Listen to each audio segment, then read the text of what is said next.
Welcome back to Live the Width of Your Life podcast. I'm so excited to have Carol on my show today. Carol Clegg, welcome.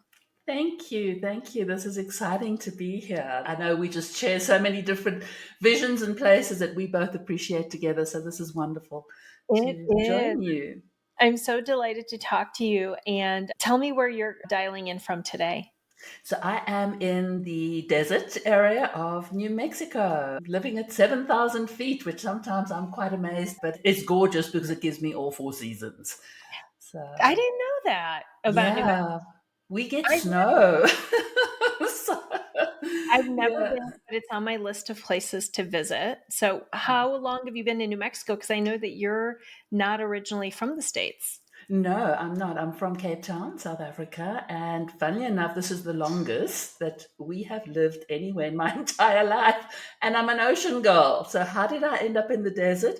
I don't know, but it's very peaceful where we are. Would love to have a bigger hub of an airport that can get me out and about, but we make it work. That's It's wonderful. all good. Tell us a little bit more about your background. You just mentioned that you're originally from Cape Town, South Africa, and I've had the pleasure of being there once and absolutely loved it. It is. It's a beautiful city offering so much from beautiful beaches, gorgeous wine, you know that, and amazing food. But we left, oh my goodness, over 30 something odd years ago and did something crazy. We left South Africa, bought a sailboat, and ended up raising our children on a sailboat in the Caribbean, which led me to be a homeschooling mom all the way through. So, homeschooled my kids all the way through. And just have always, funny enough, loved marketing. And I think through marketing and social media, it brought me the long road round to ending up being a facilitator of masterminds and then getting into coaching. That's where I am now. So it Oh took the my ocean route to get where I God. am. Whose idea was it to say, you know what, we're going to leave and we're going to go explore the world? So leaving was a mutual. We decided that we wanted to leave. The sailing part and buying a boat, which we ended up buying in the US, was not on the agenda.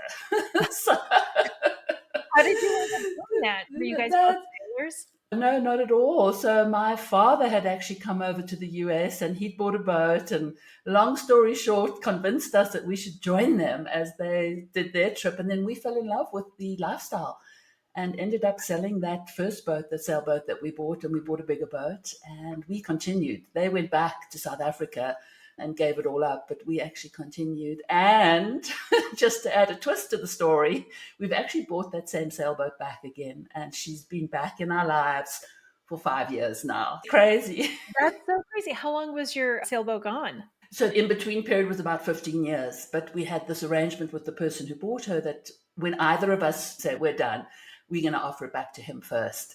So And you have a sailboat and you live in the desert. I know. What's the plan? I said, I told you I'm an ocean girl. So that is the funny thing for 2025. I've got big plans, but we are taking off for a couple of months to be retired digital nomads. Not retired. I shouldn't say retired because I'll be coaching on the road and Yeah. we'll be on the sailboat for January and February down at the bottom part of the Caribbean, Aruba, Curacao, Bonaire area, and hope that I'll have good internet. That's amazing. So when you sail like this, do you have a hub and you just go out for long periods of time? I'm so fascinated by this. So we kept her in Bonaire for the last 5 years, and we have just moved her to Curacao. And Bonaire, my husband and myself both dive. Our daughter got us into the scuba diving because she was a dive instructor in Bonaire. And she actually lived on the sailboat first. That's part of the reason we brought her back. She got the job in Bonaire and she's like, come on, mom and dad, let's buy the sailboat back. And I'm like, do you realize this responsibility? And she lived aboard by herself. So she'd been raised on the boat. And it was really cool. So there she was, 24, back on the boat by herself. And so Bonaire gives us everything. Beautiful diving, beautiful sailing. And we had done the Caribbean up and down, so there was no need. And so that's our playground now. It's just those bottom three islands. That's all we need. Wow, that is so Yeah. amazing. And so you love the ocean. You also love being a coach. So tell me a little bit more about how you moved from marketing into coaching. And specifically, I know you work with the positive intelligence program or assessment. I don't even know what to call it. Is it a program? I guess we could call it a program. It's a coaching modality Okay. because you start off doing the training yourself. And then once you've moved through that training, you have all the facilities and all the resources from Positive Intelligence, along with the assessment, and it's app based.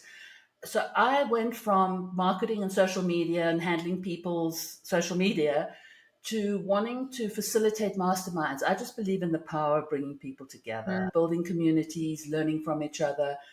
And then I realized that through those masterminds, I was often putting on the coaching hat. And then positive intelligence came across my radar. And while I was in the middle of the training, I went, this is it. Wow. My husband even said to me he could see the shift in my way of handling things that would normally perhaps spin me out a little bit and get me a little anxious. He was seeing a much calmer effect. I led him through the program. And so it's fun because you're familiar with some of the Mhm. terminology, even when you just see somebody rubbing their fingers together. Yes, I that, do you that know, all the time. that we're calming ourselves down, and there's a reason Yeah. behind that. And to me now, it just makes so much sense. It's a foundation. It's not a something that you grab and then you go, okay, this is done and I'm completely changed and I'm fixed.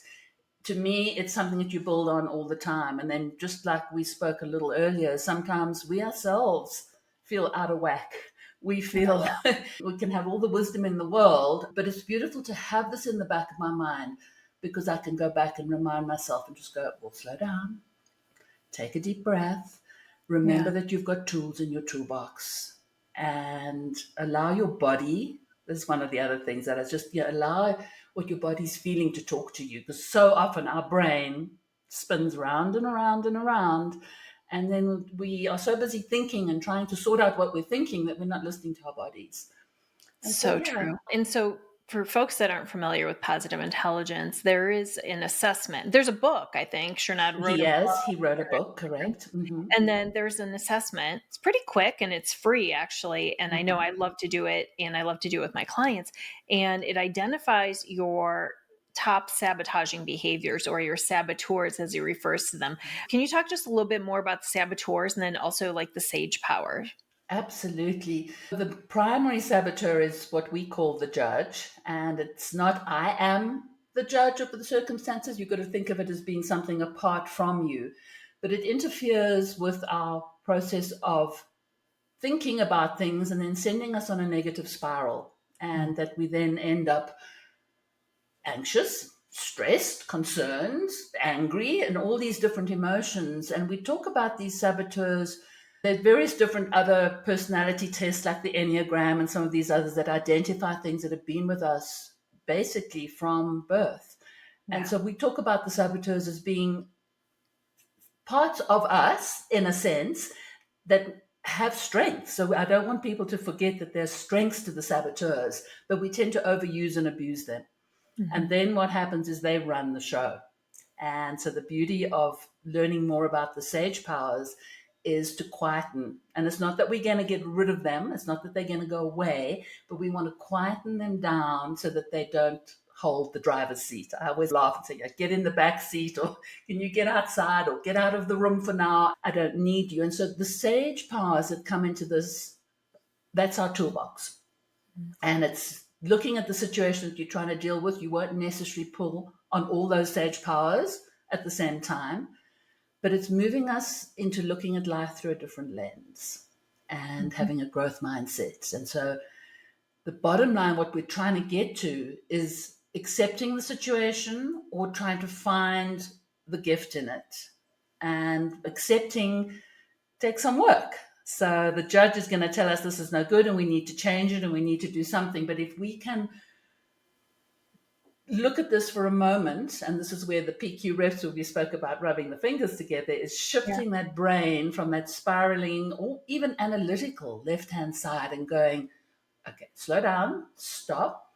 Can I accept this for now and make peace with it?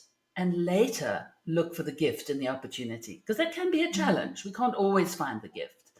So, Yeah. just a brief rundown on the sage powers. There are 5 of them that we talk about. And basically, we're looking at explore, wanting you to just put on your thinking hat and just explore the situation, but without judgment. So can you look at this and can you just look at it from a few different viewpoints? But that often gets accompanied with what we need is empathy, compassion, self love. And I know we often find that easy to give to others, but it's giving to ourselves. If we can give it to ourselves, we're much more likely to give it to others. And then the interesting thing, often we're told, let's look forward, jump forward in your life, and what would you consider about this current situation that's really important? So we call that the navigate and consulting with your elder, wiser self. And I like to be, that could be next week, that could be tomorrow, that could be 6 years from now, or it could be, 10 years from now. But just spending time in that space and realizing what is important right now and what can I let go of. And then the last two, the one innovate, where you just explore some different ideas. I love to wrap that around mind mapping because mind mapping helps me dump things out and put them on a piece of paper. And then the last one is action, taking action. And that ties in beautifully for me as an accountability coach, deciding on what action you can take to make the change. So those are the powers in our toolbox that we call the Sage powers. I went through the first part of the training, how he offers. I think you could sample it. I went through it, and I just love that it reminds us to be aware of the situation that you're in. And then he provides some of those tools like rubbing your fingers or taking some deep breaths in a way to basically regulate your nervous system, like moving from a very reactive state into this parasympathetic. And I've taken the assessment a couple times, and I feel that in different stages, I get a different score in the terms of the saboteurs. The ones that are at the top are always at the top. It's just that the numbers might vary. Do you find the same thing? Do you find that it could shift as we continue to do more work on ourselves? Absolutely. And so that the awareness of all of them is important because sometimes we can get so fixated on the top three and go, that's mine and I'm not any of the others. But what actually people have found is when they start to work on those top ones and pull on these tools, some of the Yeah. others rise up and then Mhm. they become prominent. So it's these different areas that all require work, they all require awareness. And yeah, so there's a switch. I'm the same. My top three have stayed up at the same. The numbers have come down. They've jockeyed for position, but we need to be aware of all of them Yeah. because they all play a part. Absolutely. Yeah, it's so funny. My avoider is 0. That's always at the bottom, and I'm like, "I don't avoid any of it." Probably why some of the other ones you can guess bubble up to the top, but it's just interesting. I love the assessment because it gives you so much detail around how does the saboteur impact me? How does it impact others around me? What are the typical behaviors or even things that we tell ourselves, like justification lies? And the origin story, which I think is really helpful for people because as coaches, we are not therapists, but I do feel like this assessment is so helpful to take to a therapist and say, I have this and I know where it came from. Can we do a little extra work? And so that I think is just a gift as well, that you can get so much information from it. I absolutely agree with you. It's on this journey of life that we want to learn. And then, as you said, this awareness, because then you can recognize this is to help relationships. So those Right. could be relationships at work, but they could be your personal relationships at home. And Yeah. if you're aware of the other person's saboteurs, and then you're aware of when you're together that you can activate each other and then that spiral again. So Yeah. there are methods. And it's interesting because each of the saboteurs don't necessarily have the same step to reduce them. That's right. Yeah, so some are let's turn to empathy, some are turn to a PQ rep, some are ask yourself what's 10% that you can accept about this situation and be okay with. Yeah, I love that. And it's funny, I've had my family take the assessment because I do think that it's so important from a relationship perspective. And of course, the family's, oh, that's why you do what you do. And we guess each other's once you go through the description, which is fun. I just find that anytime I've done this assessment, it's not one where people don't feel really bad somehow. They laugh often because it's such a truth, but it does help explain why we have some of these tendencies. And I do think too, asking, like, I always say, what is the healthy range for this? What does it look Right. like to make, as you said, just a small shift where Mhm. it doesn't have to feel like so consuming? For example, like a hyperachiever. Maybe not everything needs to be perfect. Maybe not everything on your list needs to be given 100% effort. Maybe some is 80 and that's okay. And so it really does help. So what are some of the things that you've been able to do with your clients to help them maybe work on those saboteurs or really just improve their sage powers as well? If you have any examples that you can share. So one of the things that I encourage people is starting off your morning with a routine. And you win the morning, you win the day. So taking care of yourself, and what we now call sage steps is just creating an awareness when you wake up of sensations, of what you can hear, of what you can see. So being present and then celebrating that you've noticed that. Because what we're trying to do is rewire the brain and give it this opportunity to be in a sage power. But it's interesting, you mentioned the avoider. And one of the things I find really helpful for clients that have the avoider is to just pick the thing that you need to do and step into it. Just start the action and give yourself permission. So, say, if I just spend 5 minutes on this task, and then the important part with that is the celebration. And there's a range to choose from with celebration, but we do have to stop because that's what's rewiring our brain. For me, I just find smiling because smiling comes really easy to me. But then you've got people that are a little bit more extroverted that might go, I'm going to dance on the spot or I'm going to do something. But it's once again talking about bringing it into your body. And, sort of, it's all very well to have it in our head and go, I should celebrate or I'm celebrating doing it, but you're just saying the words, you want to feel it. Yeah. Oh, I love that. And so for people that have been stuck in a negative mindset for a while, or maybe really stuck, even convincing themselves that these saboteurs are actually what has made them successful. And Mm-hmm. I've had some of that with some of the clients. How do you help people get unstuck? How do you help them take that first action? Or you said lean into maybe the next step or the next action?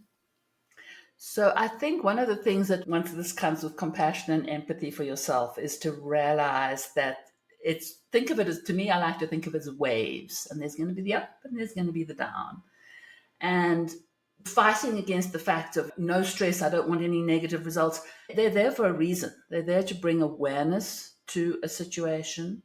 But if you had to, so creating that awareness, having that knowledge, and having the awareness of the saboteurs, but at the same time exploring what would the end result be if relationships were better, if you felt more joy, if you felt more peace and more calm, and to know that while you're in this negative and saying my hyperachiever has served me well, I think you really need to dig deep and go, there's some other choices to life. What is really important? Have I stepped over people? Have I lost friendships? There's definitely, even Shazad talks about the way he ran his company in the beginning to the way he runs it now. And what a difference. What a difference. And I know that they take positive intelligence into corporations and companies, and what a difference it has made to the company cultures. And the spouses and people have seen when they've come home that extends into their home relationships.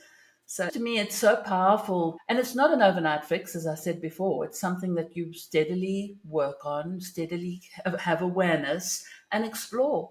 And then when you feel that judge going, okay, I'm in a negative place, I can't get out of this, I need my hyperachiever, we come back to the PQ reps and go, Mhm. give yourself a moment. You need to be switching into a sage, one of the sage powers, and then let's relook at this through a different lens. Yeah, And what can that tell you? absolutely. What are your favorite PQ moments?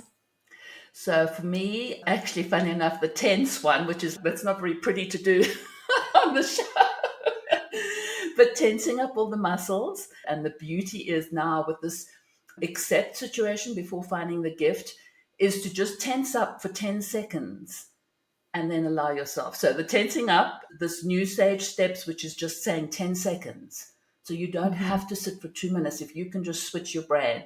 Yeah. So the 10 seconds is the other one. And then I love when you're looking at something, whether he calls that walking, the moving one or the sitting one, but when you look at something and really deeply allow yourself to get lost in it. And Yeah. the beauty of that is even when you're meeting with somebody, you can look at their hair and look into their eyes. But what I find myself doing now is I love to look at a color especially when I'm walking, and then move, for instance, the trees outside across the different greens, and just Mm, allow myself to look at the contrast of all these greens. And so it is beautiful when you can move yourself into that sage space. absolutely. It just Mm, creates such a sense of peace. it does. And rather quickly, I think that's the thing for those listening is you can do these things and make these shifts in a really short amount of time, but it does start with the awareness and then choosing to take a moment. And that helps just reframe everything, doesn't it? It absolutely does. It's very Yeah. powerful. Yeah. Yeah. So if someone wanted to work with you and to learn more about positive intelligence and the programs that you have, what would be the best way that they could find you? So I think coming to my website, which is carolclegg.com, connect with me on LinkedIn. That is my favorite place to hang out. And on my website, I do have a link that takes you straight to positive intelligence to take this assessment and book a call with me. We can have a complimentary discussion to explore the saboteurs, hear your thoughts and feedback, whether this resonates with you. And then the important thing is to share with you the strengths, Mhm. because sometimes people do beat themselves up and go, I'm all of these things, and this isn't the happiest place to be. So I love to share with you the underlying strengths, and then we talk about how to bring those strengths back or how to use Mm. them and reduce the loud voice of the judge. Yeah. So loud. And Yeah. Carol, I know that you've designed a life that gives you this freedom to be able to do all these things. What other adventures do you guys have planned that are coming up? I love to hear all your stories. It's funny because we talk about the saboteurs, and my top one is the restless. But I Right. look at the strengths Yeah. of the restless, and that has me as being spontaneous and curious and just wanting to live life. And so there's a restless where the avoider comes in, or there's a restless where you're chasing after the next shiny object. But the good parts of the restless have given me a wonderful life. So we're on our next stage now. Our daughter and her husband are coming to actually look after our home. Theoretically, the umbrella says 2 years. So we are supposed to now, in my 60s, be hitting the road as a digital nomad, if that's the right term. No, I prefer coach on the road, but we're breaking it up. So that is the plan, that we're going to be breaking up our travels, some in the Caribbean, some in Portugal. And then we'll spend some time in South Africa, in Cape Town. And during the summer, my husband, he is a pilot working on the fires. And so he will be flying the fire season. So it's just, yeah, I'm nervous because it's change, but I'm excited. That's So amazing. And how do you prepare or pack for something like this? What do you bring? Because for folks that are like, oh, it sounds amazing to be a digital nomad, I just packed for Portugal and then I'm going straight to Northern Ireland. So two different climates. And I'm a pretty good packer and this still feel like you're bringing too much. So what does that yeah. look like for you when you are making these moves? And so, absolutely, you are always bringing too much, because that Mhm. much I have learned. And you look and I never wore that and I left that out. So, I keep that visual of carrying these heavy bags and dragging all this stuff Yeah. very top of mind, and remind myself, oh my goodness, the freedom when there's hardly anything to carry. So, Yeah. I am fortunate in that on the sailboat, we have left clothing there, summer clothing. So, it's gorgeous. I could literally go with my computer my post to the sailboat. But then we would, same as you, we'll be moving on to Portugal, and it's going to be spring, which is wet in Portugal in Yeah. March. And I'm just getting color. I'm very much a black and white gray girl, and Mm. coordinating and keeping that with a splash of color. And just remembering you can wash things. So you don't Yeah. need a million things. And then something I have never tried, but I've heard this before that some people do, is they go with almost nothing, and then they'll go to a thrift store in the country that they're in and buy whatever they need and then donate it back again. And funny enough, when I was in Portugal a couple of years back, there was a co-working space that encouraged this. And so you came into the co-working space and they had all these different activities, but they had a room. And I guess it's because Portugal is very digital nomad friendly. I It's mean, very it much. really is. And Yeah. so they had this room where people had donated and left their clothing, and you could purchase a coat or a whatever. So for those that want to experiment, you could always take nothing and jump into a thrift store. That's such a great idea. And I should let my daughters know because my oldest especially loves, she thrifts almost everything. It pains her to Okay. buy anything new, just from a sustainability perspective. Right. I should let her know that maybe she should do that. But I have seen there's so many digital nomads and people working there.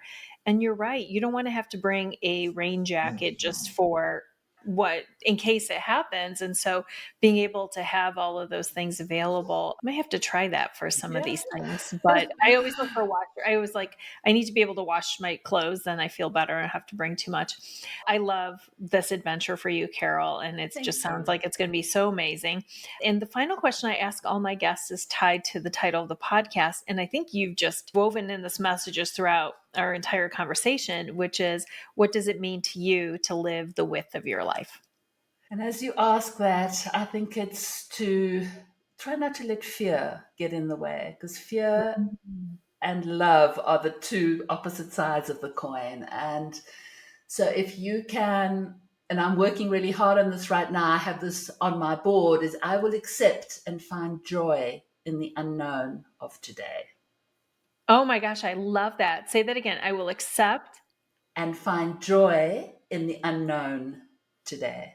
Because there Mm. is so much unknown and we worry so far ahead and want all the solutions. That's normal. But if we can just for a moment go, I accept, and I'm just going to live in this unknown right now, in this present moment, and I'll get to next month and I'll get to next year. It's not all smooth sailing, but if I'm going to sit here now and be totally anxious and worry about all the details, because they'll work out in time.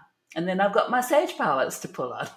There you go. Carol, it's always a delight to speak with you. Thank you so much for joining me today. And for Thank you, everyone, Aneta. check out the links, take the positive intelligence assessment if you haven't, at the wonderful offer that Carol has.